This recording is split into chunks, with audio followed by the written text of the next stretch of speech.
Selamat pagi buat anak-anak kami kelas 7. Pada hari ini, pada pertemuan kali ini kita akan masuk pelajaran agama. Bapak berharap kalian dalam keadaan baik dan sehat di rumah dan tetap semangat belajar. Materi kita pada pertemuan ini yaitu baptisan sebagai tanda menjadi milik Kristus. Arti baptisan berasal dari bahasa Yunani yaitu baptizo, berarti menyelamkan atau mencelupkan. Dalam Injil Markus 7 ayat 4, Lukas 11 ayat 38 tampak adat istiadat Yahudi mengenai membasuh anggota tubuh dengan air sebagai simbol pembersihan diri. Adat kebiasaan ini berkaitan dengan makna baptisan sebagai pembasuhan atau membersihkan dengan air.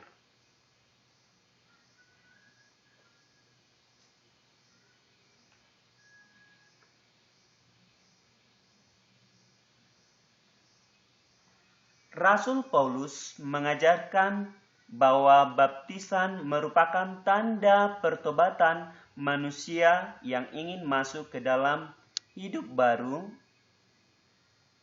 di dalam Kristus. Sebagaimana Kristus telah mati untuk menebus dosa-dosa kita, baptisan kita merupakan tanda pertobatan di mana dosa kita dihapuskan. Dalam gereja Kristen Protestan mengakui adanya sakramen. Sakramen ini merupakan tanda khusus yang dipergunakan oleh Allah untuk menyatakan maksudnya, dan baptisan merupakan salah satu sakramen dalam gereja Protestan yang mengakui dua sakramen. Jenis baptisan ada dua, yaitu baptisan percik dan baptisan selam.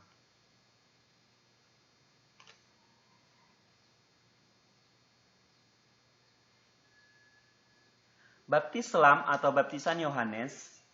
Baptisan Yohanes adalah baptisan pertobatan yang dilakukan di Sungai Yordan. Sebenarnya orang Yahudi yang hidup jauh sebelum zaman Yohanes Pembaptis pun sudah mengenal adanya baptisan, yaitu melalui adat pembasuhan, seperti yang dilakukan oleh Nabi Elisa terhadap Naaman. Adat pembasuhan Perjanjian Lama lebih mempunyai arti sebagai penyucian diri, sedangkan baptisan Yohanes bersifat eskatologis menuju kepada Kristus yang akan membaptiskan dengan Roh Kudus. Markus 1 ayat 4-8. Baptisan Yohanes sekalipun bermakna penyucian diri dari dosa ataupun pembasuhan, namun sifatnya melambangkan pertobatan dan pengharapan akan kebangkitan Kristus. Baptis percik atau disebut juga baptisan anak-anak. Gereja mengakui dan melaksanakan baptisan anak dari usia bayi dan baptisan dewasa. Akan tetapi ada juga beberapa gereja yang hanya mengakui baptisan orang dewasa. Dalam Injil Lukas 18 ayat 16a, Matius 19 ayat 14a, Markus 10 ayat 14a, Yesus memarahi murid-muridnya yang ingin menghalang-halangi anak-anak datang kepadanya. Dia mengatakan, "Biarkanlah anak-anak itu datang kepadaku, jangan menghalang-halangi mereka. Yesus memberkati anak-anak, maka baptisan anak-anak memiliki dasar dalam Alkitab bahwa Yesus sendiri menyambut anak-anak dan memberkati mereka. Jadi, baptisan anak-anak memiliki dasar dalam Alkitab, begitu pula baptisan orang dewasa. Injil Matius 28 ayat 19 sampai 20. Baptisan merupakan perintah Yesus.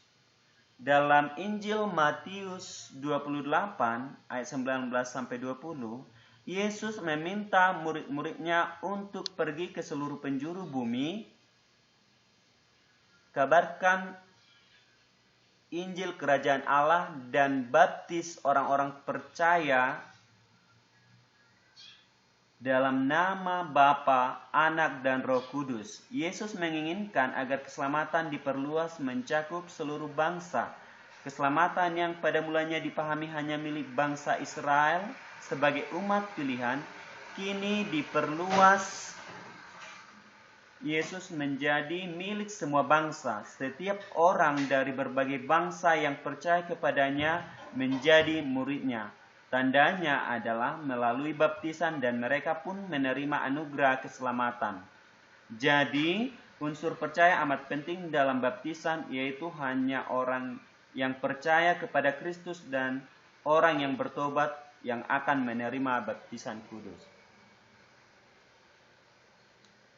Baptisan merupakan salah satu sakramen dalam gereja Protestan yang mengakui dua sakramen, yaitu sakramen perjamuan kudus dan baptisan kudus.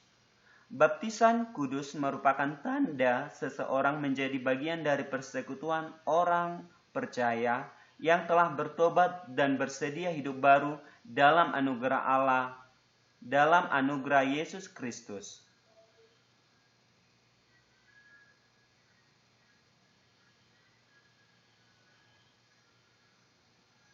Semua orang yang telah dibaptis dalam nama Bapa, Putra, dan Roh Kudus adalah orang-orang yang telah menjadi bagian atau anggota dari persekutuan orang percaya. Jika seseorang dibaptis pada masa kanak-kanak, dia dibaptis berdasarkan pengakuan dan iman orang tuanya. Sekian materi kita. Nah, untuk tugas hari ini, yang pertama, tuliskan arti baptisan. Pertanyaan kedua, tuliskan jenis